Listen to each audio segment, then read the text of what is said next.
Our second speaker is Todd Gordon, who is the author of Imperialist Canada, and he's a professor in Society, Culture, and the Environment at Laurier University in Brantford. So please welcome Todd.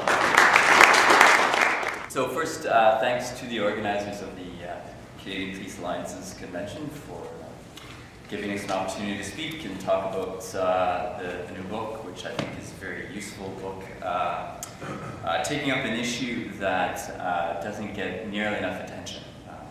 And so also thanks to Greg and Jerome, who's obviously not here, for putting this book together and bringing a lot of different voices and important voices together to talk about Canada and Afghanistan, but also more broadly, as Greg was saying, cast it a little bit more broadly to talk about Canada's relationship to the rest of the world and to the global south. And I think the book is a very important contribution to the literature, both on Canada and Afghanistan, but also Canada and the world more generally. And I think most people would probably agree with, is that there's a real paucity of critical analysis about what Canada's doing in the world, in Afghanistan in particular, but also more broadly, particularly in the academic literature. Mainstream foreign policy literature starts from the status quo and ends at the status quo and doesn't attempt any real meaningful systematic analysis of what Canada is doing, the motivations for why it might be doing it, how Canada is inserted within global dynamics of patterns of capitalist accumulation and what that means for state power in Canada and its projection outwards and so on. And so there's a real lack of that analysis, and I think a lot of that has been made up for to some degree in the non-academic literature around like alternative media journalists, independent journalists who put a lot of time and effort into doing research and writing on what's going on abroad, obviously around mining and so on. And as is usually the case, the quote-unquote scholarly literature has a long way to go in order to catch up to that. So I think this book is an important and welcome contribution, and I think it's starting to change. I think this book is part of that change. And there's a few other books out there. Jerome Clausen's book that's going to be coming out shortly, I think. This year. Warrior Nation, that was mentioned by Greg. Paul Kellogg has a 2-volume book coming out with the University of Toronto Press, the first volume coming out in the spring on Canadian political economy and so on.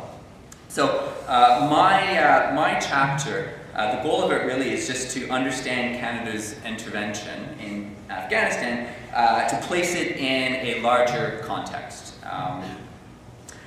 So the intervention, it's important to stress, is not reducible to, on the one hand, the demands by the United States for Canada to intervene and to support the United States as an ally. That may have been part of the case, and the US may have applied some pressure on Canada and so on, but I don't think you can reduce it simply to US demands. I don't think Canada's foreign policy more generally can't be reduced to those demands, however much the United States' lead role in global imperialism plays an important part in framing what countries like Canada, Britain, France, Japan, and so on do in terms of their foreign policy. But I don't think you can reduce it simply to that. On the other hand, I also don't think you can reduce it to, or imperialism more broadly, to that of personalities. And we do see that in more popular literature sometimes. Certainly these days, people might be a little bit too quick to conflate what Canada is doing abroad with that of Stephen Harper, the conservative regime. I think it's more deeper than that, it's more structural than that. I don't think it's going to change if Stephen Harper gets replaced by Justin Trudeau, or frankly by Thomas Mulcair. We'll see how that plays out, but I don't think that'll change. And there might be some nuances of change, but the deep underlying structural dynamics that are at play are still going to be there, and whoever is elected, in the absence of a real strong grassroots movement challenging capitalist power and state power, that's not going to change. Foreign policy is not going to change. And so where I start, and what Greg was alluding to, is the expansion of Canadian capital. I think Canada is a capitalist power. It's part of the capitalist core. It's a major capitalist economy, and I think in order to understand Canadian foreign policy, the projection of state power in Canada, you have to understand the size and the dynamics and the influence that Canada can have as a secondary power, but as a power nonetheless, in parts of the global south. And that is the framework or the frame in which Canada has engaged its intervention in Afghanistan, or part of the frame in which it's engaged its intervention in Afghanistan. And so I think we need to be thinking about how the Canadian ruling class, and Canada has a ruling class that's indigenous to Canada, that owns Canadian capital, that has objective interests abroad, how the Canadian ruling class actually sees itself, and how the political representatives of the Canadian ruling class, whether the Conservatives or Liberals, see themselves and see Canada's relationship to the rest of the world, to other capitalist powers on the one hand, but also to the countries and their resources of the global south. And how they understand things like rogue states, and countries that either willingly or not are unable to provide the stability and the means necessary for the global accumulation of capitalism. And so Canada's role in Afghanistan or in other countries takes on a different light if we understand that the Canadian ruling class actually has material objective interests that aren't reducible to other states, including that of the United States, globally, which it does. Right? It doesn't mean that Canada is a superpower or that it completely acts outside the orbit of the United States, but what it does mean is we have to have more nuance in understanding what Canada's role in the global south is in countries like Afghanistan or other countries. That when Canada has or the Canadian ruling class has an actually quite extensive network of capitalist interests abroad. Right? And that when you measure control for the GDP of Canada, that is the size of Canada's economy, it actually has an extremely strong orientation to the global south in terms of the accumulation of capital. And that's in a whole bunch of industries, across a whole bunch of economic sectors. Obviously the one that gets the most attention because Canada is dominant in the world and it is mining, so we understand mining. But it's also interconnected in important ways. Right? So think of the connection between Canadian financial capital and Canadian mining and oil and gas interests in other parts of the world. Well, in Canada too, the tar sands obviously is very important, but also abroad. And the role that Canadian banks play in other parts of the world in both with their own separate interests independent of mining and natural resources, but also facilitating, providing investment capital for Canadian mining companies, Canadian oil and gas companies, and in fact oil and gas and mining companies from other parts of the world, right, to expand and to invest and to engage in conflict with local communities that don't want them in their part of the world. So there's very important connections there. And so natural resources is important, banking is important, but also maquilas as well, export processing zones. Canada has one of the largest sweatshop manufacturers in the world, based out of Montreal, Gildan Activewear, and so on. And this not only frames the foreign policy, but the foreign policy as it's integrated deeply and meshed within Canada with the Canadian security apparatus. And the ongoing development that's been taking place in Afghanistan has obviously been a linchpin here of a Canadian security policy that has involved and will continue to involve an incredible increase in military spending in Canada, the development of rapid deployment methods, the technologies that are suitable to that, the expansion of Canadian Special Forces and so on, and on top of that, increasing role of training security forces and security apparatuses in other countries, often security apparatuses that have appalling human rights records and so on.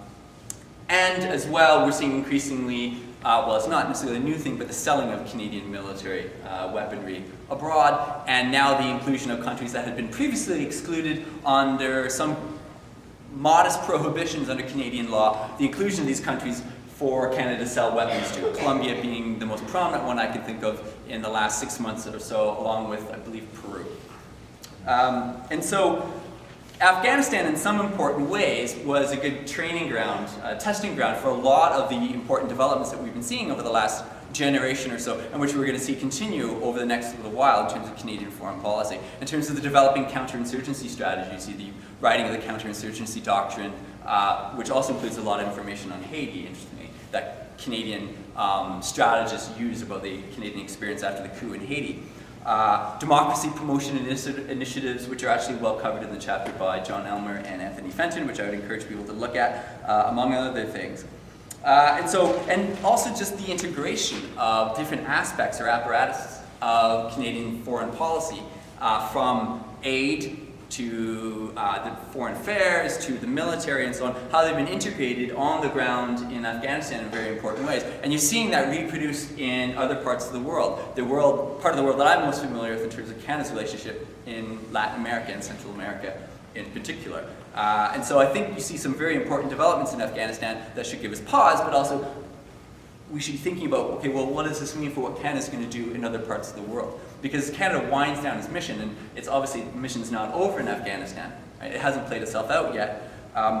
But we should be cognizant of where Canada will be focusing a lot of its attention. And so I don't have a lot of time left. And I'll just wrap up here by noting that I think the region of the world, and the region of the world that I'm most familiar with, where Canada's going to be, in fact, has been projecting its power in very significant ways, based on the objective needs and desires of Canadian capital as they're bound up with global capital as its insertion into this region, is actually in Latin America and the Caribbean.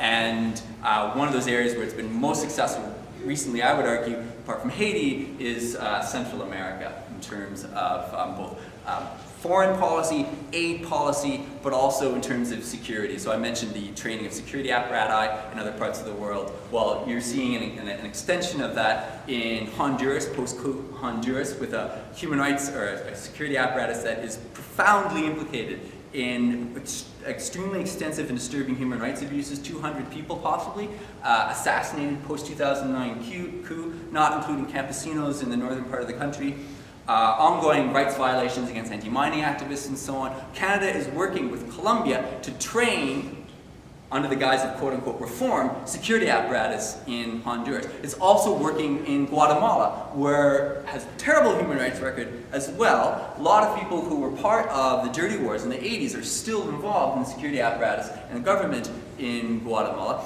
and the security apparatus which has been mobilized in very extensive ways to deal with anti-mining organizing in Guatemala, among other things, right? But that's obviously a very important part of it. Canada is participating in the so-called reform of the security apparatus, which doesn't involve any kind of reform in the direction of human rights. It's only worsening that situation. And so, in any case, that's bound up, my last comment here, with, and I don't have time to get into the numbers, but a very extensive or expansion, a very extensive expansion of Canadian capital into Latin America and the Caribbean that frames it, and roughly 80% of Canadian foreign investment actually goes to Latin America and the Caribbean. And that's in banking, mining, maquilas, and so on. And so I'll wrap up on that, and thanks for the opportunity to speak, and I look forward to comments and questions.